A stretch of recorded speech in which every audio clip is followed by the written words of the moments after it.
নিজের কিছু কথা বলার জন্য আপনাদের কাছে এসেছি। হঠাৎ করে আম্মা বলে, মানে ধরেন আমার একটা আত্মীয়, যে তোকে অনেকদিন ধরে দেখিনি, তোকে যেতে বলেছে। আমি বলছি না না আমি যাব না। আমি তো জানি গেলে আমার কি ঘটনাটা ঘটতে পারে, কি বলবে আমাকে। আমি বলছি না না আমি যাব না। এই যে আল্লাহ, এরকম করতে নাই, চল চল। তো সবাই আমাকে ফোন দেয় যে যা যা যা, সবাই রিকোয়েস্ট করে, তারপর যাই। যে আমি বলছি হ্যাঁ আমাকে আপ্যায়ন করবে। ওমা, কবে কি করছো, টাইম চলে যাচ্ছে, এভাবে বসে থাকলে হবে? এটাই আমার মানে অনেকদিন ধরে দেখার একটা নমুনা আর কি।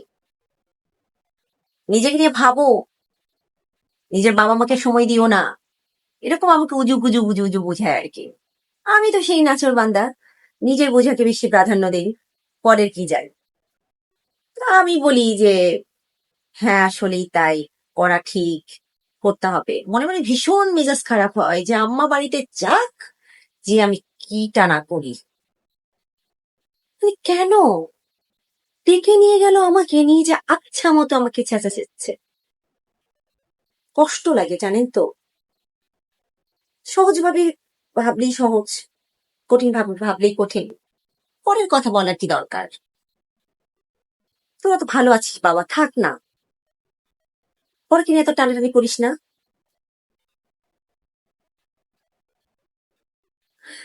আসলে এগুলো আমার সাথে হয়। আল্লাহ হাফেজ।